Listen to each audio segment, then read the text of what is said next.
Yeah, hi. Any designers, or how many designers we actually have here?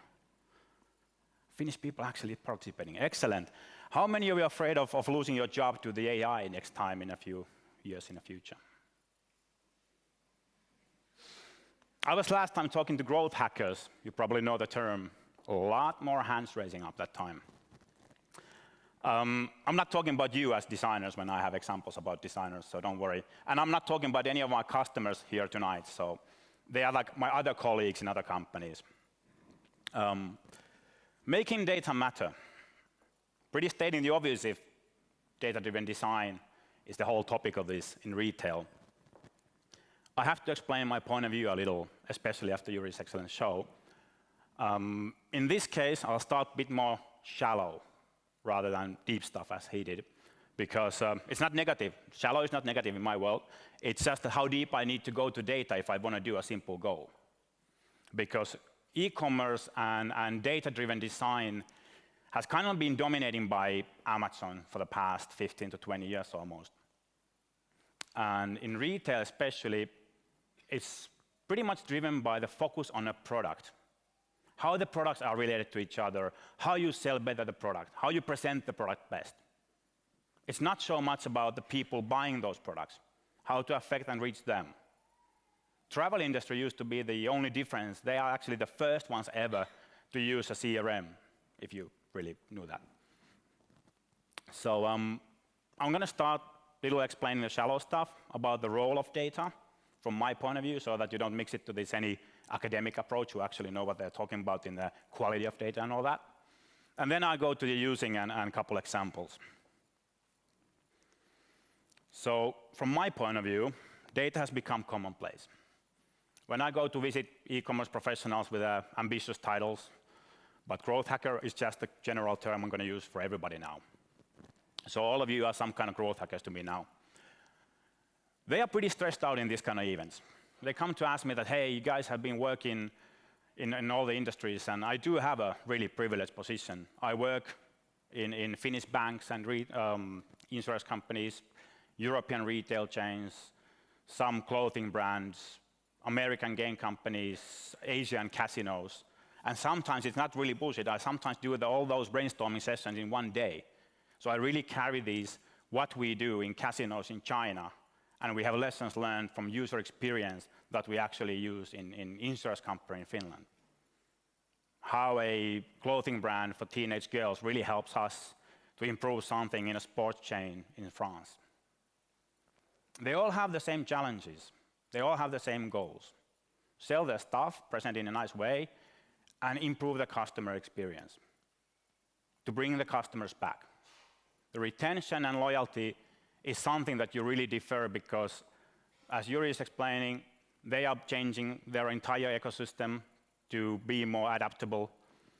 Platforms today can already do a lot of personalization automatically.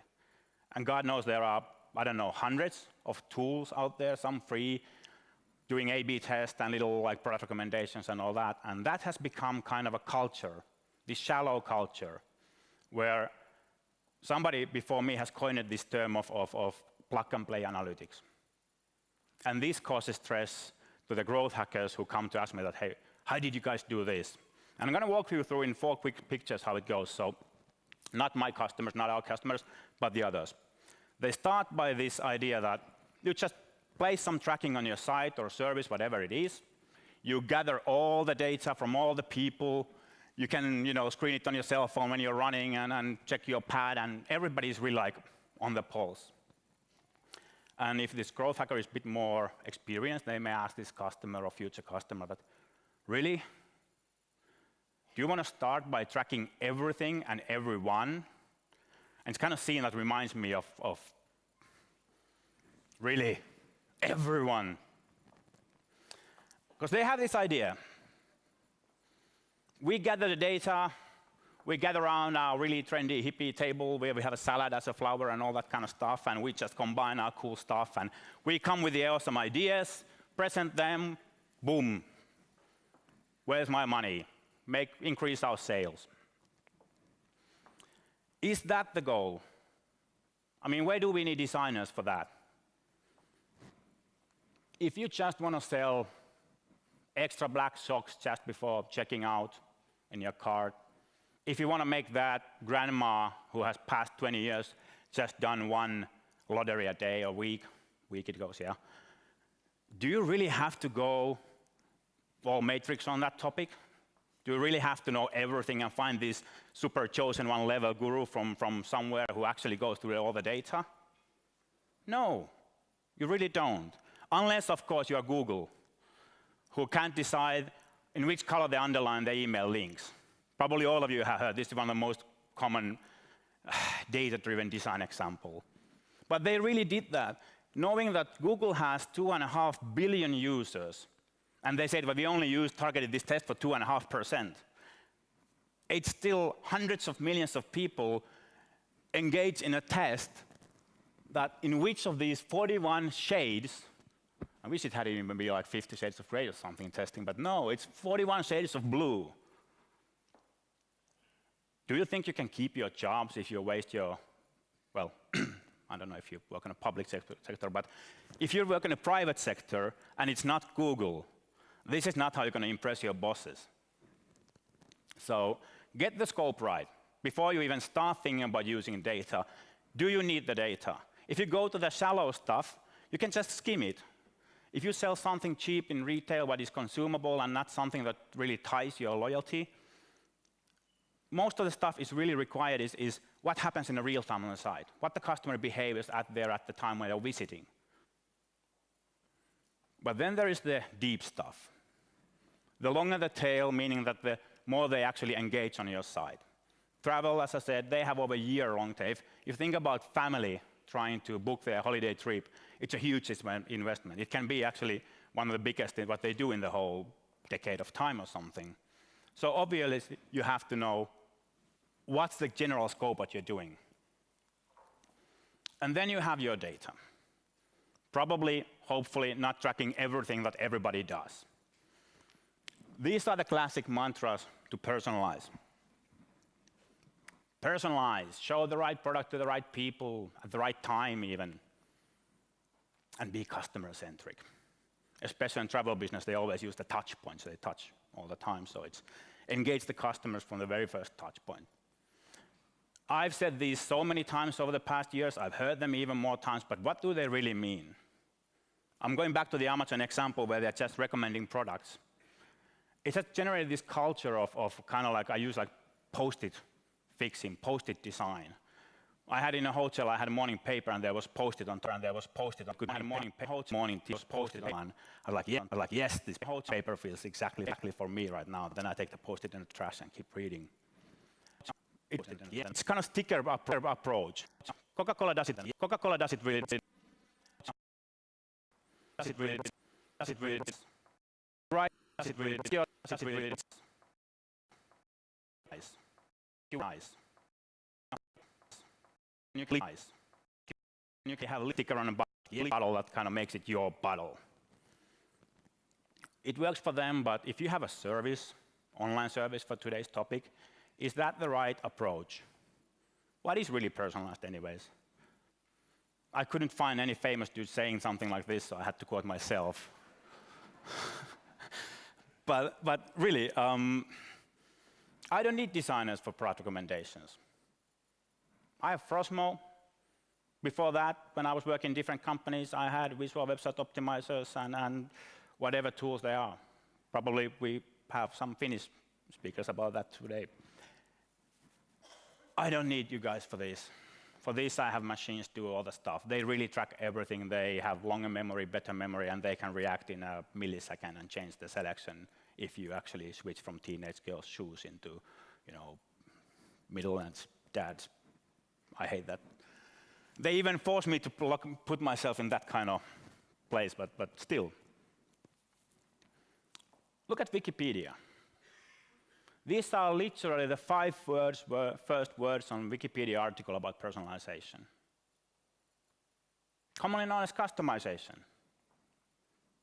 It's kind of trivial if I give you a design example of something else than an online site or online service. Here is my colleague Tina. Here is her chair which says Tina. We just switched some time ago to our new HQ in Makkaratalo and the sausage building. Sounds really no. Point is, we had new chairs in the new office, and this was kind of like, we had kind of like colored names and all that to give people like, you know, funny welcome to the new office and all that. She's not using that. It's a nice chair, but it's zero customization. In this one, well, the blanket is covering, but this is Martela chair, and Finnish people know Martela. Martela started already in the, you know, after the war or something, and already in the 50s they have their first ergonomic chair. Because, in a sense, they wanted the user to come back to their chair. What are the users using the chair for? I can slap as many stickers in this chair and blinking lights, but she's not using that, because she's going to have a back pain and all that. With this chair, she has, I don't know, 6 or 7 different adjustments for lower back and all that, so she really comes back. She can personalize that chair to her use. Well, this is another example. You have like product recommendations, and yeah, they work in cross devices and all that. It's super channel and omni-channel and all the buzzwords. Is that personalized? Where's the difference between personalization of a service, of a product, abstract or real, and just good advertising? I do admit, that's what we do too. Product recommendations that really work, and even some best ones use really complex machine learning, and that's the deep stuff. They keep switching the layout, keep switching how they do, what they do, how they combine. If you're a returning customer and they know more about you, they can combine your 40 first actions on a site to the hundreds of thousands of people who had taken the same 4 actions in the same order you have. We can predict the 5th one. Yay, we show you more relevant products. Good. Daddies don't have to see the teenage girl clothes just yet in a online shop. It's just later in the years in the future. So why do I need designers then? I hope the Helsinki public transportation system had made this question a few years back. You know what's coming. So I'm not going to say names, but I actually met one person who was involved in that project. And I was asking that, how did you design this? What was the test audience and all that? And they said, well, budget was so tight that we cannot did it. Yeah. But really, I mean, all the old system, you had like single point of contact, you just pushed one button and continued, and now you have to do, I don't know how many times, and some teenagers taught me how to do a good trick, so you actually select the most expensive journey and put it in the confirmation stage, and then when the next person is approaching with the card, trying to put the first button, actually give OK for the most expensive tickets, and trolling like this, and I kind of like it. The idea that they answered me as an excuse is that they didn't know. I mean, they had to have a simple, same solution for everybody. And I was like, what the? Why? I mean, you guys are really the people who know too much.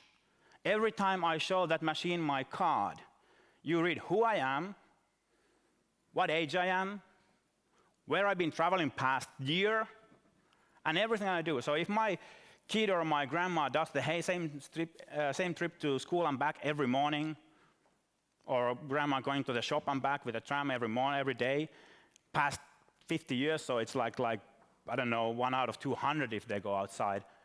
You have all that information, and you say that you don't know. What if you had just a simple like touchscreen, which you know, if grandma comes and shows her ticket, it's like a big button and says like, do everything as used to do, like 1 ticket, please. And you can hide all the group tickets and all the different stuff she usually doesn't know, and there would be just like 10 centimeter high letters in that screen.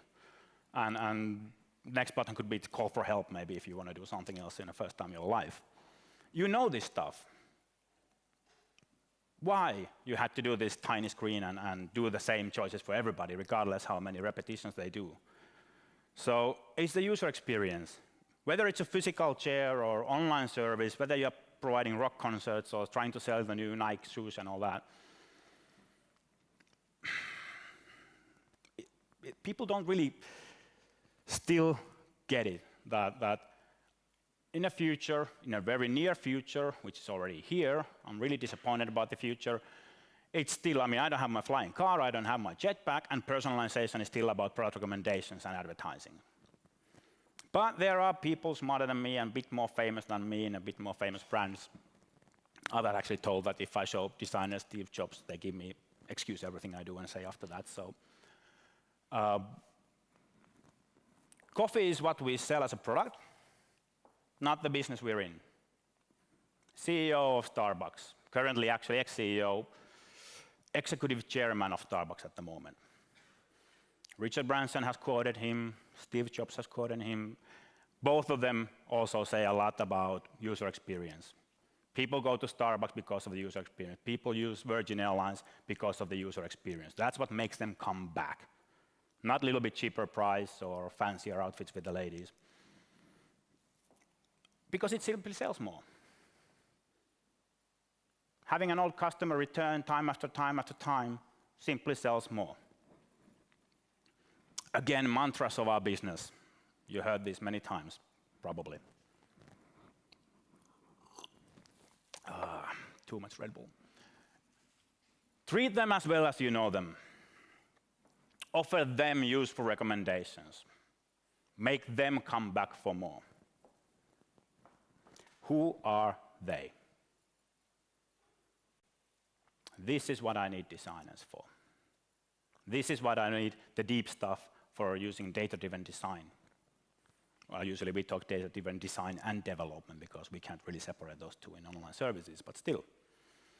I need to know whom I'm targeting and why. And when I tell this information to you, you build completely different campaign, completely different user experience, whether it's a grandma, whether it's a kid, whether it's a business guy in a hurry, or whether it's slout like me gaming in an office and pretending to work.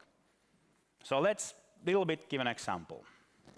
This is from MailChimp's article some time back, the information I mean.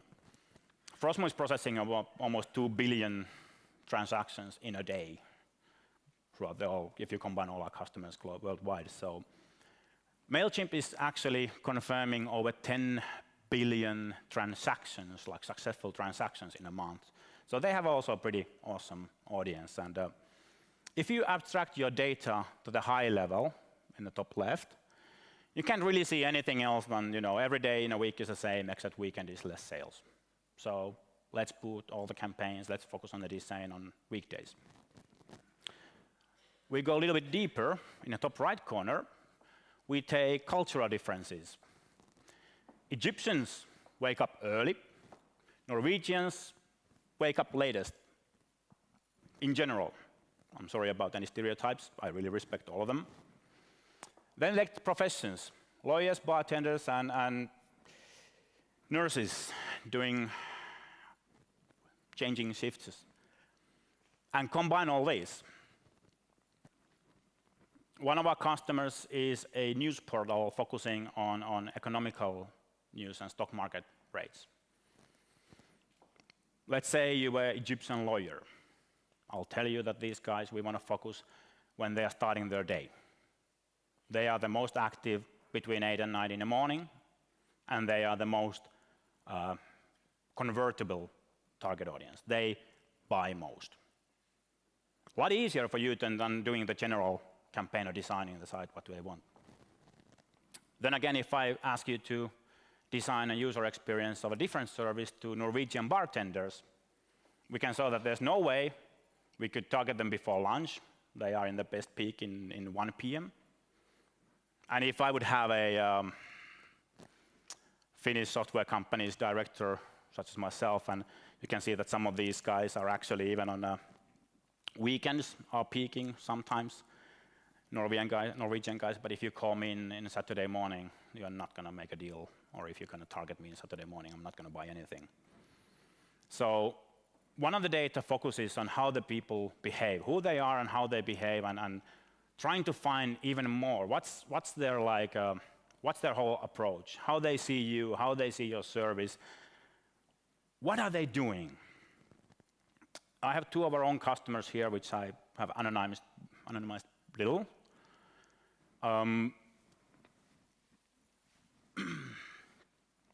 These are from travel business and from media business.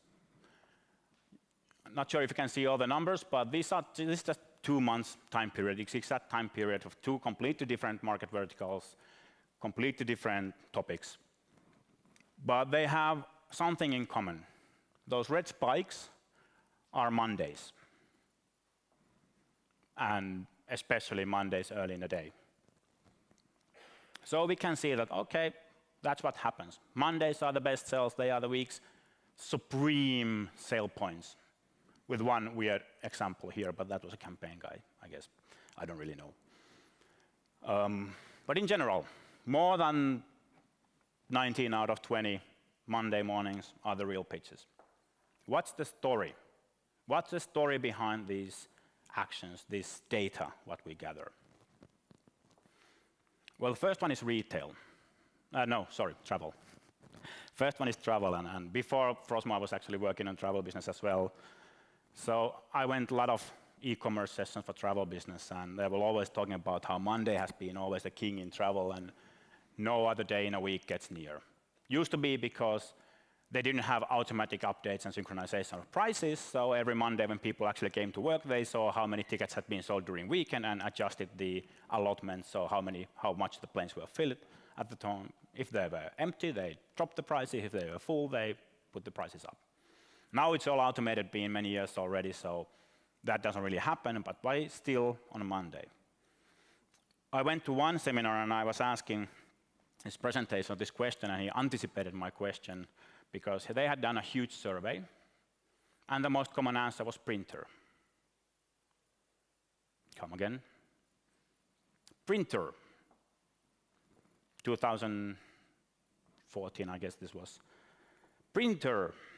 Yes, this is how they started. Just like my family. All cool in a couch, browsing, nobody disagreeing, watching beautiful pictures, and we all agree immediately where we will go and what we want to do and all that, all class coast. But we don't book it there. The kids really don't stay put. They keep running around. We don't agree on anything, so we really need to process that, and there's no time of actually doing those 10 different steps of all the additional clickbaits they have. For example, do you need this insurance? Are you sure you don't need this insurance? Are you really, really sure you don't need this insurance? How about wine in a plane waiting and all that? No. I mean, I don't know how many steps there are. One of the things we do on those shopping funnels in many of our clients, regardless of industry, is we really trim them down. We streamline them. So they come in a Monday morning to the office. Office with a desktop computer is considered a safe environment. You can use your payment info there. And you got the printer, so you can actually print the hotel vouchers and all that stuff. We all do that, right? No, we don't. But that used to be the reason. Not anymore.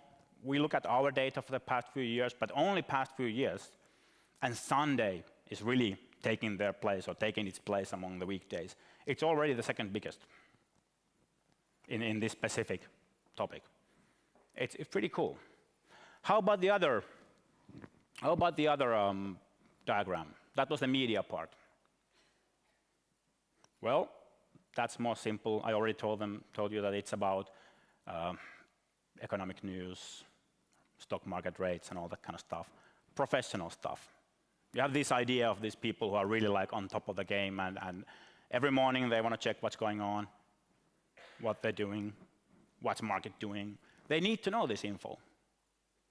If we look at the whole data, the whole performance, all the KPIs we have for this site, and for this client in general, they have other products as well, we know that the peak of the KPIs, most of them, is in the afternoons.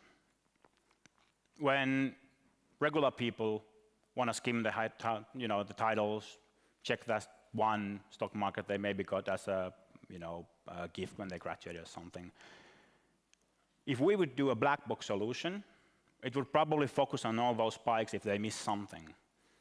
When we start looking at when the revenue comes, who are the people who really repeatedly come back, how they use it, could we change that? Should we optimize the site for the most popular or actually those who need it. We optimized it for those who need it. We got better feedback from the user experience. We got higher revenue, and hopefully everybody is happy. So we need to know who are the people behind the data. And that's what we try to do most of the time.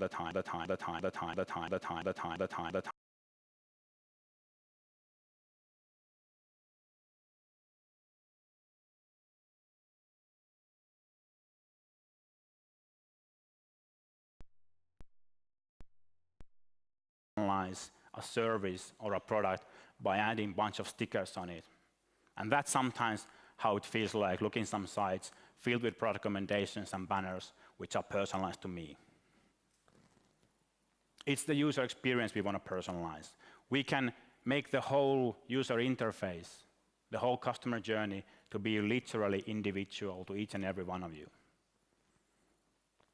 In the last decade, when working for Habbo, we were using this really trendy, yeah, time's up, personas. Well, these stock market photos are really scary. I mean, this picture really scares me. Have you seen these movies where the alien parasites kidnap people's souls and all that, and they are happily just walking around and killing people? Reminds me, I'm really afraid turning my back, but these are the people behind the data. And just one more slide. Now that you know why you should, to whom you should target and all that, remember your personal bias. Even if you have the right data, if you take on the parts you like, or if you're really proud of your product or your design or your point of view, and you don't have a second opinion, a third opinion or from more objective side or something, you end up in this. Kind of been in that situation a couple of times, don't try it. So if you do it right, I always ask two questions. If you have invested heavily on data, tracking data is cheap and free, but if using it, getting the knowledge out of data, it's really expensive. It can take years or it can take forever. It really never finishes. But you need to know, if you're doing investment on a data, if you're doing it right, it would speed up your process of your design because you can skip the iterations based on intuition and artistic views. I mean, I know many designers regard themselves as some sort of artists. Don't get angry, I showed you Steve Jobs. Anyways, speed and knowledge. You always remember only the last slide, so speed and knowledge. Skip the stupid iterations based on intuition and artistic views. Sorry, provoking. Speed. Thank you, Timo.